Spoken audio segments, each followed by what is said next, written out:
Hello everyone, welcome back to my channel and I hope that you're all doing very well. So today in this video we'll discuss a short story written by Leslie Marmon Silko, that is The Man to Send Rain Clouds. So here in this video we'll only discuss the summary of the short story because we've already discussed introduction to the author, introduction to the short story and all main characters in the previous video. So you better watch that previous video before watching this one. So I'm gonna give you the link of that video in the description box. Right, so let's quickly get to know the meaning of the title, that is The Man to Send Rain Clouds. कि इस title का मतलब क्या है कि एक आदमी है जो कि रेन क्लाउड्स भेजेगा, यानी जो बादल होते हैं ना बारिश के, वो भेजने का काम है उस आदमी का। और ये आदमी कौन है? हमारा मेन कैरेक्टर टियोफिलो।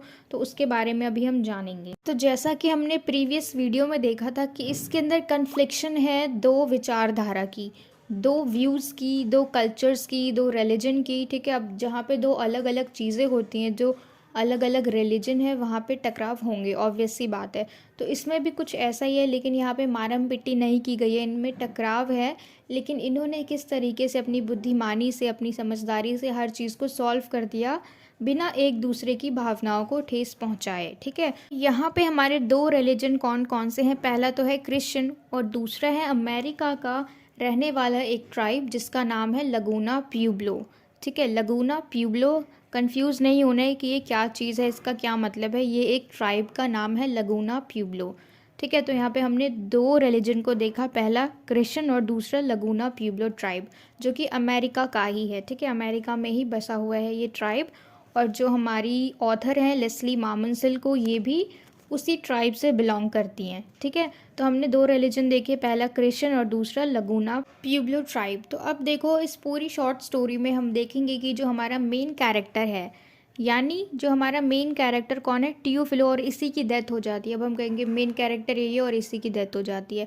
तो अब इसका काम है डेथ हो जाने के बाद अपने पूर्वजों के लिए, और अभी जो उसकी फैमिली है, अभी जो उसके परिवार अभी पृथ्वी पे रह रहे हैं, उनके लिए बारिश के बादल भेजने का काम है अभी टियोफिलो का। ठीक है, अब ऐसा क्यों करना है? क्योंकि इनके यहाँ ये माना जाता है कि अगर किसी की मृत्यु हो जाती है तो मृत्यु के बाद उस इंसान का काम ये है कि वो अपने परिवार के लिए, अपने वंशज के लिए ऊपर से बादल भेजे। अब वो बादल कैसे होंगे? बारिश वाले बादल होंगे। ठीक है, अब बारिश वाले बादल इसलिए होंगे ताकि उनकी जो फसल है वो बहुत अच्छी हो, अच्छे से ग्रो करे, उन्हें कभी भी खाने की कमी ना हो। ठीक है, अनाज की कमी ना हो, और बारिश आ रही है यानी पानी है, तो उन्हें पीने की भी कमी ना हो, यानी वो प्यासे ना मर जाएं। ठीक है, तो इसलिए इनके यहाँ ऐसा माना जाता है कि अगर कोई इंसान जाता है उन्हें छोड़ के, अगर उसकी मृत्यु हो जाती है, तो उस इंसान का काम क्या होगा कि उनके लिए बारिश के बादल भेजना, यानी रेन क्लाउड्स भेजना। और ये कब होगा? जब वो अच्छे रीति रिवाजों से, जो भी उनके कस्टम्स हैं ना, उनको फॉलो करेंगे। ठीक है, वो सारे रीति रिवाजों को फॉलो करके उसको अलविदा करेंगे, उस सोल को, उस आत्मा को, तभी ऐसा हो सकता है कि वो आगे जाके उनके लिए बारिश के बादल भेजे। तो अब लगूना प्यूब्लो ट्राइब जो है वो तो ऐसा मानती है कि अगर हमारे यहाँ से किसी की मृत्यु होती है तो वही इंसान हमारे लिए बारिश करवाएगा, हमारे लिए, हमारी फैमिली के लिए, हमारी आने वाली पीढ़ी के लिए। ठीक है, और वहीं दूसरी तरफ जो क्रिश्चियन लोग हैं वो क्या सोच रहे हैं कि ये इतना इम्पॉसिबल काम कोई इंसान तो बिल्कुल नहीं कर सकता है ना, कि बारिश करवाने का काम, कभी भी जब मन करे बारिश करवा दो, क्योंकि ये इतना इम्पॉसिबल काम कोई भी इंसान नहीं कर सकता है ना। चलो, मतलब मरने के बाद भी वो कैसे कर पाएगा? इतनी पावर किसी भी इंसान में नहीं होती। तो वो ये दिमाग लगाते हैं, क्रिश्चियन लोग इस बात में बिलीव करते हैं कि बारिश करवाने का काम जो है वो सिर्फ गॉड का है और उनके अलावा और कोई भी नहीं कर सकता। तो वो भी अपनी जगह ठीक है ना। और दूसरी तरफ हम देखें लगूना प्यूब्लो ट्राइब, तो वो भी अपनी जगह ठीक है, क्योंकि उनमें ऐसा माना जाता है। अब शुरू से जब कोई चीज़ मानी जा रही है तो आने वाले जो पीढ़ी है वो भी उस बात को मानेंगे। तो इन दोनों के बिलीफ जो हैं वो बिल्कुल अलग अलग हैं। तो पहला तो हमें यही मिल गया कि क्या बिलीव्स हैं, कि एक का मानना है कि मरने के बाद इंसान हमारे लिए बारिश के बादल भेजते हैं, और दूसरा कह रहा है कि ये इम्पॉसिबल है बिल्कुल किसी इंसान के लिए कि वो बारिश करवाए, बारिश के बादल लेके आए, क्योंकि ये इतना मुश्किल काम सिर्फ भगवान ही कर सकते हैं, सिर्फ गॉड ही कर सकते हैं। आई होप कि आपको ये टाइटल जो है ना हमारा, the man to send rain clouds, इसका मीनिंग अच्छे से क्लियर हो गया हो कि इस शॉर्ट स्टोरी का जो टाइटल है ये ऐसा क्यों रखा गया। ठीक है, क्योंकि यहाँ पे टियोफिलो जो है उसकी डेथ हो जाती है तो इसलिए अब उसका काम है, डेथ के बाद उसका काम है कि वो बारिश करवाए। ठीक है, तो क्योंकि हम सारे कैरेक्टर्स को अच्छे से डिस्कस कर चुके हैं पिछली वीडियो में डीपली, ठीक है, अच्छे से हम उनको रीड कर चुके हैं, तो यहाँ पे फिर भी हमें जानना ज़रूरी है कि क्या क्या कैरेक्टर्स हैं, ताकि हमें ये जो पूरी कहानी है वो अच्छे से समझ में आए। ठीक है, और हम इसलिए जान रहे हैं क्योंकि अगर आप शायद उस वीडियो को नहीं देखोगे और सिर्फ यही वीडियो देख रहे हो, डायरेक्टली इसी वीडियो पे आए हो आप, और वो वीडियो नहीं देखना चाह रहे हो, तो आपको इसी के थ्रू सब कुछ क्लियर हो जाए। ठीक है, तो इसलिए हम एक बार थोड़ा सा देख लेते हैं सारे कैरेक्टर्स को। तो सबसे पहला मेन कैरेक्टर है हमारा टियोफिलो, जो कि घर का बुजुर्ग आदमी है। ठीक है, बहुत ज़्यादा बुजुर्ग आदमी है और ये इस पूरी शॉर्ट स्टोरी का मेन कैरेक्टर है, और जिसका काम है मर जाने के बाद बारिश के बादल लेके आना। ठीक है, उसके बाद हमारा नेक्स्ट कैरेक्टर है लेओन। लेओन जो है वो टियोफिलो का पोता है, यानी ये दोनों आपस में दादा और पोता है। ठीक है, टियोफिलो लेओन का दादा है और लेओन जो है वो टियोफिलो का पोता है। नेक्स्ट हम चलते हैं हमारा main character, sorry it's not main character. ठीक है, नेक्स्ट हम चलते हैं, ये हमारा केन। तो केन जो है वो लेओन का ब्रदर इन लॉ है। ठीक है, हम कह सकते हैं हिंदी भाषा में कि वो उसका साला है, यानी ये जीजा साला हो गए आपस में। उसके बाद हम चलते हैं, हमारा नेक्स्ट कैरेक्टर वो है लुइस। तो ये लुइस जो है ये लेओन की वाइफ है। ठीक है, तो अभी तक हमने देखा तो इनका आपस में संबंध है कि टियोफिलो जो है वो लेओन का दादा है और केन जो है वो लेओन का ब्रदर इन लॉ है और लुइस जो है वो लेओन की वाइफ है। ठीक है, तो ये सारी एक फैमिली हो गई। उसके बाद हम चलते हैं टेरेसा पे। तो ये इस शॉर्ट स्टोरी में एक लेडी है और इसका कुछ थोड़ा सा रोल भी है कि ये हेल्प करा देती है थोड़ी सी कुछ काम में, है ना, और एक दो सजेशन भी दे देती है अच्छे, लेकिन इसका क्या रिलेशन है इन सब के साथ वो हमें नहीं पता। ठीक है, और ये टियोफिलो, लेओन, केन, लुइस और टेरेसा ये सब इसी ट्राइब से बिलोंग करते हैं, लगूना प्यूब्लो ट्राइब से। ठीक है, और एक कैरेक्टर है हमारा जो कि बिलोंग करते हैं और वो है क्रिश्चियन धर्म से बिलोंग करते हैं। ठीक है, फादर पॉल। ये उस एरिया के लोकल क्रिश्चियन प्रीस्ट हैं, है ना, फादर पॉल, जहाँ पे ये लोग रह रहे होते हैं। तो अब देख लो कि टियोफिलो, लेओन, केन, लुइस और टेरेसा ये सारे उस ट्राइब से हैं, लगूना प्यूब्लो ट्राइब से। ठीक है, जो कि अमेरिका में है, अमेरिका के लगूना प्यूब्लो ट्राइब से, और उन्हीं के साथ ये रहते हैं फादर पॉल, यानी एक ही जगह पे ये सब साथ में रहते हैं ना, मतलब एक घर में नहीं लेकिन एरिया है तो वहाँ पे ये लोग साथ में रहते हैं। तो ये सारे हो गए हमारे कैरेक्टर्स जिनको हमने देख लिया। अब हम चलते हैं हमारी समरी पे, which is divided into 4 sections. तो पहला सेक्शन है हमारा ओल्ड मैन टियोफिलो फाउंड डेड, कि जो ओल्ड मैन है उसको हमने मरा हुआ पाया। ठीक है, जब हमने उनको देखा तब वो मरे हुए मिले हमें। ठीक है, तो उसके बाद है हमारा सेकंड सेक्शन जिसमें हम पढ़ेंगे प्रिपरेशंस फॉर द फ्यूनरल, क्योंकि फ्यूनरल के लिए, टियोफिलो के फ्यूनरल के लिए जो जो तैयारियां हुई हम उसको देखेंगे। ठीक है, और नेक्स्ट सेक्शन है हमारा थर्ड सेक्शन जिसके अंदर हम देखेंगे प्रोसीडिंग फॉर बरियल, कि जब उनको दफनाने की जो भी प्रक्रिया थी वो सब शुरू हुई। ठीक है, उसमें क्या क्या हुआ हम वो डिस्कस करेंगे। उसके बाद हम चलेंगे नेक्स्ट पे जो कि फोर्थ सेक्शन है, fourth and the last one is two cultures intersecting sprinkling of holy water, कि दो कल्चर्स एक साथ खड़े हुए हैं और यहाँ पे एक काम है क्या कि डेड बॉडी के ऊपर उन्हें होली वाटर को छिड़कना है, जैसे हमारे में करते हैं ना गंगा जल है ना, होली वाटर। तो इस तरीके से उनका होली वाटर है और उनको वो लोग छिड़केंगे डेड बॉडी के ऊपर। किसकी डेड बॉडी? टियोफिलो की। So let's quickly begin the first section of the summary, that is old man Teofilo found dead. So the story begins with two men from Laguna Pueblo tribe, Leon and his brother-in-law Cain, finding the corpse of their grandfather Teofilo. They find him under a cottonwood tree, dressed in his Levis jacket and blue jeans. Teofilo was herding sheep before his demise, and as he has been dead for a day, the sheep have now strayed away. तो ये story किस तरीके से शुरू होती है? लगूना Pueblo tribe के दो इंसान से। ठीक है, पहला Leon and his brother in law Ken, यानी ये जो जीजा साला है ना, लेओन और केन, ये दोनों आपस में जब चल रहे होते हैं, ठीक है, आपस में जैसे वॉक करते हैं ना, तो इस तरीके से ये लोग भी जा रहे थे रास्ते में और इन्होंने क्या देखा कि कॉटन वुड के नीचे इनके दादाजी यानी टियोफिलो जो है वो नीचे लेटे हुए हैं। ठीक है, अब इनको नहीं पता है कि वो रेस्ट कर रहे हैं या वो उनको छोड़ के जा चुके हैं या उनकी मृत्यु हो चुकी है, तो इनको नहीं पता।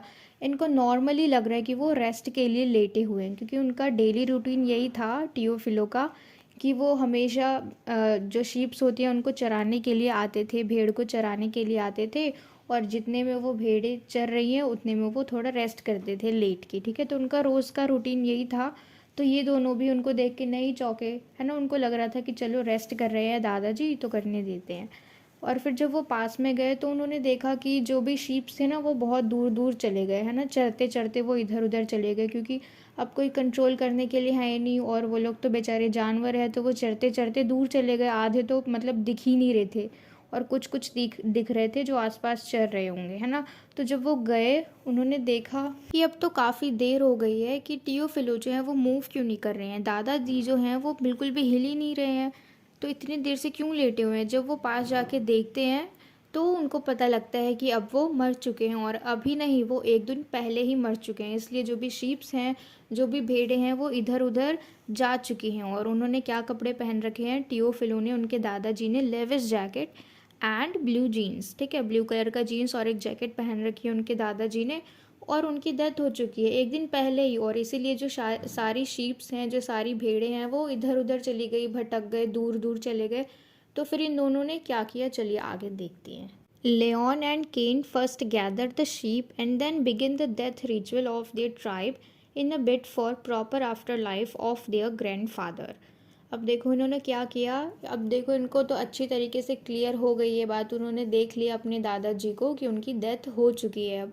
तो उन्होंने पहले क्या किया कि सारी शीप्स को जो इधर उधर चले गए थे, जो दिख नहीं रहे थे, भटक गए थे, उन सबको इकट्ठा किया, और उसके बाद उन्होंने डेथ रिचुअल शुरू किया, ठीक है, अपने दादाजी के लिए। They draw a streak of white on his forehead, a strip of blue on his cheekbones, a yellow streak under his nose, and paint green across his chin. A grey feather is also tied into his hair. After painting according to their customs, they then wrap his body in a blanket, muttering, "Send us rain clouds, grandfather." अब देखो इन्होंने क्या किया, जब वो मर गए थे उनकी डेड बॉडी के ऊपर इन्होंने क्या किया, उनके फेस के ऊपर मतलब पेंटिंग कलर से उन्होंने कुछ कुछ करना शुरू कर दिया। अब क्या क्या किया देखो, उन्होंने एक वाइट कलर की लाइन खींची उनके फॉरहेड पे, माथे पे। उसके बाद उन्होंने ब्लू कलर से उनके चीक बोन्स पे एक लाइन खींची। उसके बाद येलो कलर से उन्होंने उनके नोज़ पे लगाया, ठीक है, और ग्रीन कलर उनके चिन पे लगाया, और एक ग्रे कलर का पंख उनके बालों में बांध दिया। तो ये सब उनके कस्टम के अकॉर्डिंग, जैसा जैसा होता है ना कि फॉरहेड पे वाइट कलर और नोज़ पे येलो कलर, तो इस तरीके से उन्होंने पूरा कर दिया, अपने रीति रिवाज के अनुसार उन्होंने सब कुछ कर दिया। और एंड में उन्होंने क्या किया कि टियोफिलो की डेड बॉडी को एक गद्दे के साथ बांध दिया, है ना, ब्लैंकेट था उसके साथ उन्होंने मतलब लपेट दिया उनकी डेड बॉडी को।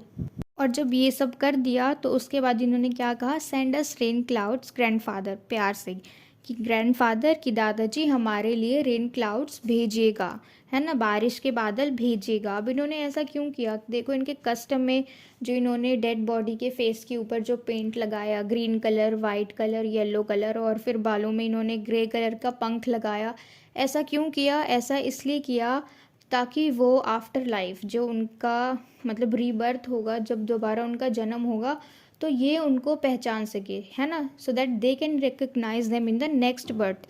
कि अगर उन्होंने अगला जन्म ले लिया और उनकी दूसरी शक्ल हुई, तो क्योंकि हमने उनके फेस पे पेंट किया है तो हम उनको पहचान सकेंगे कि ये हमारे दादाजी हैं। लेकिन देखो समझदारी तो यही कह रही है कि अगर उन्होंने दूसरा जन्म लिया तो वो पेंट तो उनके फेस पे रहेगा नहीं, है ना, वो तो सब खत्म हो जाएगा जब वो लोग शरीर को दफनाएंगे, जलाएंगे, whatever they will do, है ना, तो जो भी होगा वो अभी ही ख़त्म हो जाएगा। लेकिन इनका कस्टम ही यही है कि वो ऐसा करते हैं ताकि, क्योंकि उनका मानना ही यही है कि वो अगर ऐसा करेंगे तो वो अगले जन्म में उनको पहचान सकेंगे। और ऐसा करते हुए फिर उन्होंने क्या कहा, send us rain clouds grandfather. तो ये जो काम था ना कि डेड बॉडी को अच्छे से तैयार करना, मतलब उनके फेस पे पेंट करना, ग्रीन, ब्लू, वाइट जो भी कलर है, और उसके बाद फिर उनको ब्लैंकेट से लपेट देना, तो ये तो इन दोनों ने ही कर दिया, किन दोनों ने, लेऑन ने और केन ने। उसके बाद हम देखते हैं, on their way back home they meet the local Christian priest. अब यहाँ पे हमारे प्रीस्ट जो हैं, क्रिश्चियन प्रीस्ट, उनकी एंट्री हो रही है, father Paul. He asks them about the whereabouts of Teofilo and suggests they should not leave Teofilo with the sheep alone. तो क्योंकि देखो जब हम उम्र के लोग हमें मिल जाते हैं तो हमारी उनसे अच्छी बातचीत होती है, हमारे अच्छे संबंध बन जाते हैं ना, दोस्ती हो जाती है। तो इसी तरीके से क्योंकि टियोफिलो जो है वो एक बुज़ुर्ग आदमी थे, तो उनकी इन प्रीस्ट से अच्छी बनती थी, तो हम कह सकते हैं आपस में ये दोनों अच्छे मित्र थे। तो जब ये लोग डेड बॉडी को लेके वापस जा रहे होते हैं लेओन और केन जब अपने घर जा रहे होते हैं तो रास्ते में उनको प्रीस्ट मिलते हैं, यानी ये फादर पॉल मिलते हैं। और फादर पॉल इनसे पूछते हैं कि कहाँ रहते हैं आजकल टियोफिलो, दिखते नहीं है। और उनको सजेस्ट करते हैं कि देखो अब वो बुज़ुर्ग हो गए हैं, उनकी उम्र हो गई है, तो तुम ऐसे उन्हें शीप्स के साथ, उन भेड़ों के साथ अकेले मत छोड़ा करो, वो बेचारे कितना संभालेंगे, है ना, क्योंकि इन सारे कामों में मेहनत लगती है। तो यहाँ पे वो सजेशन दे रहे हैं कि अब उन्हें फ्री कर दो इन सारे कामों से। And then Leon doesn't tell Father Paul about Theophilo's death, instead replies that everything is okay now. तो लेओन जो है, अभी देखो इन्होंने इंस्टेंटली कुछ भी नहीं बताया, ठीक है, फादर पॉल को इन्होंने कुछ भी नहीं बताया, इन्होंने सिंपली रिप्लाई कर दिया उनका कि सब कुछ ठीक है और सब कुछ ओके ओके है। इन्होंने कुछ भी नहीं बताया टियोफिलो के डेथ के बारे में, ठीक है। तो ये था हमारा फर्स्ट सेक्शन। अब हम चलते हैं सेकेंड सेक्शन पे, जिसमें हम डिस्कस करेंगे प्रिपरेशंस फॉर द फ्यूनरल, कि जो भी फ्यूनरल के लिए जो भी प्रिपरेशन की गई वो क्या क्या थी, किस तरीके से हुई, ठीक है। तो सेकेंड पार्ट में हम देख रहे हैं कि Leon and Ken arriving at their home and declaring the news of Teofilo's demise. Luis, Leon's wife and Teresa then dress Teofilo in new clothes in accordance with their tribal customs. अब देखो यहाँ पे क्या होता है, second part में हम देख रहे हैं कि लेओन और केन जो है वो अपने घर पहुँच जाते हैं और फिर टियोफिलो की डेथ के बारे में, क्योंकि देखो फैमिली में तो बताएंगे ही, फैमिली से थोड़े ना छुपाएंगे, तो ये घर में आके बता देते हैं। लेओन अपनी वाइफ को बता देता है। कौन है उसकी वाइफ? लुइस, ठीक है। और उसी के साथ टेरेसा भी वहीं मौजूद है। अब क्योंकि हमें नहीं पता कि टेरेसा इनकी कौन लगती है ना, लेकिन वो भी है यहाँ पे। तो इनको पता लग गया कि टियोफिलो जो है अब नहीं रहे, तो लुइस और जो टेरेसा है ये दोनों मिलके उनको अच्छे नए कपड़े पहनाते हैं अपने ट्राइबल कस्टम्स के अकॉर्डिंग। टियोफिलो की डेड बॉडी के ऊपर ये लोग नए कपड़े पहना देते हैं, ठीक है। और इतने में ही जो केन है, Ken leaves stressing about grave diggers and the need of burial before dark. अब केन जो है वो सोचते सोचते घर से निकल जाता है कि किस तरीके से इतनी जल्दी अरेंज करेंगे वो ग्रेव डिगर्स को, यानी जो भी कब्र खोदते हैं ना, तो उसके लिए इतनी जल्दी कैसे अरेंज करेंगे। और अभी देखो इतना टाइम भी हो गया, क्योंकि इनके कस्टम में ये होता है कि अगर किसी को दफनाना है तो वो सूरज ढलने से पहले ही सब कुछ रीति रिवाज के साथ संपन्न हो जाना चाहिए, ठीक है। तो टाइम बीतता जा रहा है और केन के माइंड में अब यही चल रहा है कि ये सब कुछ इतना जल्दी कैसे होगा। तो ये सब स्ट्रेस लेते हुए, इतना परेशान होते हुए, सोचते सोचते जो केन है वो घर से बाहर चला जाता है। And the news breaks to the neighbor who brings food not for the family but for the grave diggers to eat after finishing their task of grave digging. अब क्योंकि देखो घर में किसी की मृत्यु हो गई है तो घर का पूरा माहौल चेंज हो जाता है ना, पूरा हर चीज़ इतना मौनफुल हो जाता है, सारे लोग उदास हो जाते हैं। तो अब उदास हो गए हैं तो अब पड़ोसियों को तो वैसे भी चैन नहीं आता है, तो उनको कैसे ना कैसे पता लग गया और सब में बात फैल गई कि टियोफिलो की अब डेथ हो चुकी है। तो जैसे ही पड़ोसियों को पता लगा तो इन्होंने क्या किया, यहाँ पे देखो हम पड़ोसियों की क्वालिटीज़ भी देख रहे हैं। इन्होंने क्या किया कि ये घर से खाना बना के लेके आ गए, लेकिन उनके लिए नहीं लाए, ठीक है, जो भी टियोफिलो की फैमिली थी उनके लिए नहीं, बल्कि किन के लिए, ग्रेव डिगर्स के लिए, जो कि कब्र को खोदने वाले हैं। तो ये भी एक तरीके से उन्होंने हेल्प कर दी, क्योंकि अगर वो खाना नहीं देते तो फिर टियोफिलो की फैमिली को खाना देना पड़ता है ना। तो उन्होंने एक तरीके से एक जिम्मेवारी ले ली, जो उनके पड़ोसी थे उन्होंने इस जिम्मेवारी को निभाया अच्छे से। और क्योंकि देखो जिनके घर में डेथ हुई है वो इंसान क्या क्या करेगा ना, वो तो वैसे ही परेशान है इतना मेंटली, और उसके ऊपर से फिर वो ये सोचते हैं कि अरे इसके बाद, ये सब हो जाने के बाद फिर मुझे खाना बनाना पड़ेगा ग्रेव डिगर्स के लिए। तो ये जो टेंशन है ना एक, उनके ऊपर से हट गई। क्यों? क्योंकि ये जिम्मेवारी उनके पड़ोसी ने ले ली। तो उनके पड़ोसी उन सारे ग्रेव डिगर्स के लिए खाना लेके आ गए, ठीक है। ये हमारा था सेकेंड पार्ट। अब हम चलते हैं थर्ड पार्ट पे, जिसमें हम पढ़ेंगे प्रोसीडिंग फॉर बरियल, कि जब उनको दफनाने के लिए लेके जाया जा रहा था उस वक्त क्या क्या हुआ, क्या क्या किया, what ever they would do will discuss here. तो थर्ड सेक्शन में हमें ऑथर बता रहे हैं फ्यूनरल के बारे में कि किस किस तरीके से करते हैं वो लोग, ठीक है। टियोफिलो का फ्यूनरल हो रहा है अभी, क्योंकि देखो लगूना प्यूब्लो ट्राइब से हमारी ऑथर खुद भी बिलोंग करती हैं। People sprinkle cornmeal around the body of old Teofilo out of their custom and believes. तो जो लोग हैं वो उनके ऊपर कॉर्न मिल छिड़क रहे हैं, यानी जो मकई का आटा होता है ना, वो उनके बॉडी के आसपास छिड़क रहे हैं, अपने कस्टम और बिलीफ से हट के, उससे बाहर, ठीक है। ये ऐसा नहीं होता है उनके कस्टम में, पर फिर भी वो लोग ऐसा कर रहे हैं। अब कॉर्न मील छिड़कने का क्या मतलब है कि उनके आसपास मकई का आटा छिड़क रहे हैं, ताकि उनको अगले जन्म में जो उनका जो बर्थ होगा ना, रीबर्थ, जब उनका दोबारा जन्म होगा तो उसमें उन्हें खाने की भी कोई भी दिक्कत नहीं होगी, इसलिए उनके आसपास, उनकी डेड बॉडी के आसपास कॉर्न मील को छिड़का जा रहा है, स्प्रिंकल किया जा रहा है, ठीक है। And as the funeral is over they load the dead body in the pickup to reach the graveyard for the burial. और जैसे ये फ्यूनरल का जो भी था काम वो सब ख़त्म हो गया, तो फिर उन्होंने उसके बॉडी को, यानी टियोफिलो की डेड बॉडी को उठाया और वो अब ग्रेवयार्ड तक लेके जा रहे हैं। Luis hesitantly ask Leon if they can ask Father Paul to sprinkle some holy water over the body, to which Leon readily agrees। अब देखो, जो लोइस है वो लेऑन की वाइफ है और वो इसी वक्त अचानक से पूछ लेती हैं जब उनकी बॉडी को उठा के लेके जाया जा रहा है ग्रेवयार्ड पे, ठीक है। तो उन्होंने पूछ लिया अपने हस्बैंड से, लेऑन से, कि क्या हम पानी को स्प्रिंकल करने के लिए, जो होली वाटर है उसको स्प्रिंकल करने के लिए, क्या हम फादर पॉल को बुला सकते हैं। तो इस बात पे लेऑन जो है वो एकदम से हाँ कर देता है, वो मान जाता है उसकी बात। तो अभी तक हमने 3 जो हमारे सेक्शंस थे उनको अच्छे से डिस्कस किया, and now we are moving forward to the last one, that is 2 cultures intersecting sprinkling of holy water. की 2 कल्चर्स हैं आपस में, ठीक है, सामने खड़े हुए हैं 2 कल्चर्स, और यहाँ पे काम क्या है, होली वाटर को छिड़कने का डेड बॉडी के ऊपर। तो चलिए देखते हैं। Ken driving all the family member to the graveyard while dropping Leon midway at the church gate to bring Father Paul to sprinkle the holy water. अब देखो, जो भी उनका फ्यूनरल हुआ था टियोफिलो का, उसके बाद वो उनको बरियल, जहाँ पे बरी करेंगे वहाँ पे लेके जाने की तैयारी कर रहे हैं, यानी ग्रेवयार्ड के पास। तो ड्राइविंग जब कर रहे हैं केन, तो उस गाड़ी में सारे लोग बैठे हुए हैं, ठीक है, उनके घर के मेम्बर्स बैठे हुए हैं, बाकी सब लोग बैठे हुए हैं, ठीक है। और जब ये जा रहे होते हैं तो रास्ते में केन चर्च गेट के पास बीच रास्ते में ही रोक देते हैं, ताकि लेऑन जो है वो उतर के फादर पॉल को लेके आ जाए। क्यों? क्योंकि अभी उनकी वाइफ ने, लुइस ने पूछा था लेऑन से कि क्या हम इस काम के लिए फादर पॉल को बुला सकते हैं, तो उन्होंने हाँ कर दिया था, तो इसलिए उन्होंने बीच में गाड़ी रोक दी ताकि जो लेऑन है वो फादर पॉल को अपने साथ ले आए। Father Paul gets upset after hearing about the demise of Teofilo. He lays emphasis upon doing the last rites according to the Christian tradition for Teofilo. तो जैसे ही फादर पॉल टियोफिलो की मृत्यु के बारे में सुनते हैं, वो बहुत ही ज़्यादा अपसेट हो जाते हैं, ठीक है। और फिर ही लेज, यानी जो लेऑन है, वो उनके ऊपर जोर डालते हैं कि अब तो एक ही बचा हुआ है, एक ही, मतलब होता है ना रस्म, हाँ, एक ही रस्म बचा हुआ है, तो क्यों ना आप उसे अपने तरीके से करें, अपने क्रिश्चियन वे में करें। तो इस बात पे ज़ोर डालते हुए लेऑन बोलते कि कृपया करके चलिए हमारे साथ, क्योंकि हमने तो अभी सारे रस्म रिवाज पूरे कर दिए हैं, अब एक ही बचा है, तो क्यों ना वो आप अपने हाथों से करें, ठीक है। तो ये बात बोलते हैं लेऑन, किनको, फादर पॉल को।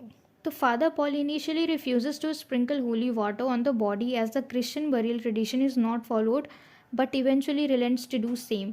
अब देखो, अब फादर पॉल क्या करते हैं, पहले तो वो शुरू में मना करते हैं, क्योंकि अभी तक एक भी जो रस्म है वो क्रिश्चियन ट्रेडिशन से रिलेटेड नहीं था। जो भी उनके बॉडी के साथ उन्होंने किया, जो भी रस्म निभाई, वो सारा क्या था, लगूना प्यूब्लो ट्राइब, उनके खुद के कस्टम थे, उनके खुद के ट्राइबल कस्टम थे, है ना। तो इसलिए जो फादर पॉल है वो मान नहीं रहे थे कि एक भी रस्म उन्होंने क्रिश्चियन ट्रेडिशन का फॉलो नहीं किया, लेकिन अब लास्ट में बोल रहे हैं कि एक तो कर दो आप अपने तरीके से। तो यहाँ पे वो मान नहीं रहे थे, ठीक है, लेकिन लास्ट में वो मान गए कि चलो ठीक है, मैं अपने हाथों से उनकी डेड बॉडी के ऊपर होली वाटर को स्प्रिंकल करूँगा। लेकिन ऐसा वो बाद में माने, ठीक है, शुरू में वो मना ही कर रहे थे, क्योंकि उन्होंने एक भी ट्रेडिशन जो है वो क्रिश्चियन कस्टम को यूज़ नहीं किया, ठीक है, एक भी रस्म उन्होंने क्रिश्चियन तरीके से नहीं करी। तो इसलिए यहाँ पे फादर पॉल मना कर रहे थे, लेकिन बाद में वो मान गए। किस लिए मान गए? क्योंकि पहला रीज़न ये कि वो टियोफिलो के अच्छे मित्र थे, है ना, वो हम उम्र थे, इसलिए भी मान गए। और दूसरा कि उन्होंने इज़्ज़त रखी, है ना, उनके रीति रिवाजों की इज़्ज़त रखी, इसलिए फिर वो चले गए।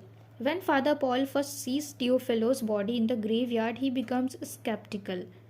He thinks it is some Indian trick being played by Laguna Pueblo tribe in order to harvest a good crop. However, he pours the holy water on the body.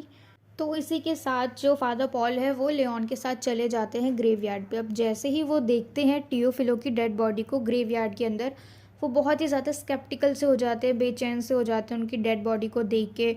और फिर जो उनके ऊपर इन्होंने फेस पे पेंट कर रखा था वो सब देख के और ज़्यादा चौंक जाते हैं, है ना। और फिर ये जो रस्में कर रहे हैं वो, इन सब में उनको लगता है कि कहीं ना कहीं ये इंडियन ट्रेडिशन को लेके आ रहे हैं बीच में, और शायद ये ऐसा इसलिए कर रहे हैं ताकि उनकी फसल अच्छी हो, क्योंकि ये ऐसा इसलिए कर रहे हैं क्योंकि देखो, अगर कोई भी डेड बॉडी जो होती है ना, अगर कोई भी इंसान मर जाता है और फिर उसकी डेड बॉडी को अच्छे से रीति रिवाजों के साथ, अच्छे से रस्मों के साथ अगर विदा किया जाए, तो फिर वो जो आत्मा होती है, उसकी आत्मा वो उनके लिए रेन भेजती है, यानी जो बारिश के बादल होते हैं ना, उनको भेजती है, अगर सही रस्मों के साथ किया जाए तो ऐसा मानना है लगूना प्यूब्लो ट्राइब का। तो ये सब देख के थोड़ा सा अजीब लग रहा है फादर पॉल को कि ये क्या है। मतलब पहले तो वो चिंतित हो जाते हैं डेड बॉडी को देख के हक्का बक्का कि अरे ऐसा कैसे हो गया, और फिर वो उनके कस्टम्स के बारे में सोचते हैं। पर फिर ऐसा सोचते सोचते, क्योंकि वो कुछ बोल नहीं सकते है ना, क्योंकि सबके अपने अपने बिलीव्स होते हैं, तो ऐसा सोचते हैं